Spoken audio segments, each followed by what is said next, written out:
मैं सबसे पहले माफी चाहूंगा आपसे कि मैं थोड़ा देरी से आया हूँ।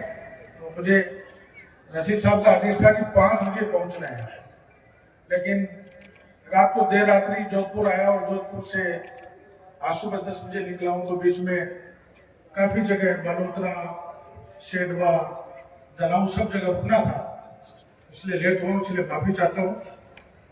और ये मेरे एक उधार भी थी। मुझे काफी बार यहाँ के लिए निमंत्रण दिया गया, न्योता दिया गया सब आपको आना, लेकिन मैं आ नहीं पाया। और अभी पिछले 5-7 वर्ष पहले मेरा जिक्र हुआ था, तो मैं मुंबई की यात्रा में था, तो मैंने कहा मैं आपसे वादा करता हूँ इंशाल्लाह 5 तारीख को मैं आपके इस कार्यक्रम में शिरकत करूंगा। तो सबसे पहले आज की इस तालीमी कॉन्फ्रेंस के अतिथि के रूप में हमारे यहाँ मौजूद इस जिले की और इस विधानसभा की शान के रूप में मैं जोधपुर से लेके और यहाँ सोजा शरीफ जब तक पहुंचा हूँ, तो मेरे साथ जमाल भाई थे। तो मैंने पूछता रहा कि अब्दुल हादी साहब के बारे में मैं सदैव सुनता रहा हूँ, उनको देखा भी है मैंने। तो गफूर साहब के परिवार के बारे में जिक्र होता रहा। आज इस कार्यक्रम के अतिथि के रूप में हमारे जिला कांग्रेस कमेटी के अध्यक्ष गफूर साहब, हमारे पूर्व विधायक पद्माराम जी, राशिद साहब, मोजिज मेहमान, तमाम उलेमाए और यहाँ जितने भी हकीकत मंद आए हैं, उन सभी का स्वागत, अभिनंदन, इस्तकबाल। मैं काफी टाइम से इस इदारे के बारे में सुनता रहा हूँ और अभी मुझे रास्ते में बताया गया कि फुलौदी के पास में यूनिवर्सिटी की स्थापना भी कर रहे हैं। बहुत बड़ी बात है। और पिछले दिनों जो प्रोग्राम हुआ, तो वह लड़कियों का बहुत बड़ा स्कूल बनाना, लड़कों का स्कूल बनाना, यहाँ पे एक बहुत बड़ा एम्पायर आपने खड़ा कर रखा। तो मैं इतना कह सकता हूँ कि जिस आदमी का इरादा बड़ा होता है उसके इदारे बड़े होते हैं। जिस आदमी का इरादा बड़ा होता है उसके इदारे बड़े होते हैं। तो गुलाम बापू जिलानी साहब के बारे में तो इतना कहना चाहूंगा कि मैं जब जोधपुर की यात्रा में था, मालवा यूनिवर्सिटी में घूम रहा था, और मुझे यूं लगा कि ये दाढ़ी टोपी वाले हम लोग यूं देखते हैं क्या करते हैं, लेकिन ये वो काम करते हैं जो आज हमारी आंखों के सामने। मैं इनके बारे में इतना मैंने सुना है, उससे ज्यादा मैंने पाया है। आज के 8-10 घंटे के सफर में मुझे सुजा शरीफ के बारे में, यहाँ की दरगाह शरीफ के बारे में, बापू साहब के बारे में इनके जिक्र रास्ते में होता रहा। मैं एक नई बात करने के लिए आप लोगों के बीच में हाजिर हुआ हूँ और गफूर साहब मैं माफी चाहूंगा कि थोड़ा सा विवाद हो गया इस मामले में।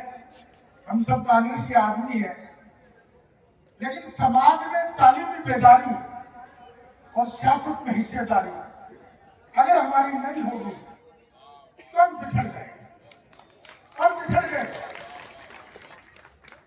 सड़क के रूप में अब्दुल हादी साहब का नाम पुकारते थे, अमीन साहब का नाम पुकारते थे। मेवात की तरफ से बड़ा नाम बरकतुल्लाह साहब का पुकारते थे, जोधपुर से आपके अहमद बख्श सिंधी साहब का नाम पुकारते थे, बीकानेर से उस्मान आरिफ साहब का नाम पुकारते थे। अभी इन दिनों में 15-20 नाम, सालेह मोहम्मद साहब हैं, अब्दुल गफूर साहब हैं, हमारे जयपुर से अमीन काजी साहब हैं, रफीक खान साहब हैं। लेकिन मैं कह रहा हूं कि पहले से लीडरशिप कम हुई है, बड़ी नहीं है। और राजनीति में कोई रास्ता देता नहीं है। हमारे बुजुर्गों ने तो कहा है कि राज और काज देता कोई नहीं, छीनना पड़ता है। राज और काज तो छीनना पड़ता है। तो सियासती बेदारी पैदा करो। अब्दुल गफूर साहब एमएलए बनेंगे, समा बनेगी, हमारे एमएलए साहब मेघवाल साहब बैठे हैं, डॉक्टर अंबेडकर साहब की, उनको मैं तो कह रहा हूं कि हम लोगों को उनकी बड़ी तस्वीर हमारे घरों में लगानी चाहिए। जिस शख्स ने हमें दाढ़ी रखने का, टोपी रखने का, नमाज पढ़ने का, मदरसा बनाने का, मस्जिद बनाने का एक अधिकार दिया, उस आदमी ने रिजर्वेशन दिया। आज पद्माराम जी एमएलए किस लिए बने? ये बाबा साहब की देन है। ये बाबा साहब की देन है कि पद्माराम जी चौटन विधानसभा से एमएलए बने। तो यहाँ का अधिकार हमें बाबा साहब ने दिए हैं और तालीमी बेदारी आजादी के बाद से लेके मैं दिन भर राजस्थान की सारी विधानसभाओं में 25 लोकसभाओं में मुझे घूमने का, राजस्थान मदरसा बोर्ड चेयरमैन बनने के बाद मुझे मौका मिला। अब यकीन मानना, मेरे साथ अभी तहसीलदार साहब आए तो मैंने इन सबसे पहले पूछा कि साहब आप कहाँ से हैं? उन्होंने कहा मैं जैसलमेर जिले से हूँ। तो मैंने कहा मुझे इक्का दुक्का कोई मिलता मेरी बात से कोई नाराज मत होना, क्योंकि मैं उस सरजमी से आता हूँ, झुंझुनू से। हमारे यहाँ गंवार बाजरा नहीं पैदा होते, हमारे यहाँ अधिकारी पैदा होते हैं। और पूरे राजस्थान में अगर सबसे ज्यादा कोई IAS और IPS और RS और RPS है तो मेरे जिले से। और वो इसलिए है कि उनको बुजुर्गों ने, जिस तरह बापू साहब आज लगे हैं मेहनत करने में, उनके बुजुर्गों ने इस तरह मेहनत की है। मुझे रास्ते में जमान भाई कह रहे थे कि नाथुराम मिर्जा साहब ने उस जमाने में यहाँ को बड़ा 200 बच्चों का हॉस्टल बनवाया, सामाजिक बेदारी पैदा की, एजुकेशन के लिए अपने समाज को आगे लेके आए। हमें दूसरे समाजों से कोई एलर्जी या कोई दिक्कत नहीं है, हमें तो उनसे कुछ ना कुछ नसीहत लेनी चाहिए कि उन्होंने अपने समाज को आगे बढ़ाने के लिए कितने प्रयास किए।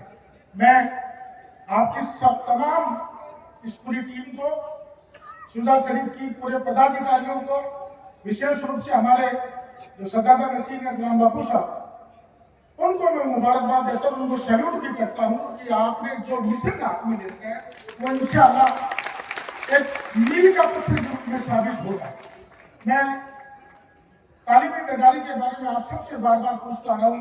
रस्ते में मुझे इकरामुद्दीन जी सरपंच साहब मिल गए थे तो उनका बेटा साथ में था। तो मैंने भाई क्या करता है तू? सर मैं 12वीं क्लास में। मैंने कहा तू 12वीं क्लास में, फिर तू यहाँ गाँव में क्यों है? तो मेरे बायोलॉजी है। अरे बायोलॉजी है तो तू सीकर था, कोटा था। तो मैंने पूछा आपको दूसरा बेटा है क्या?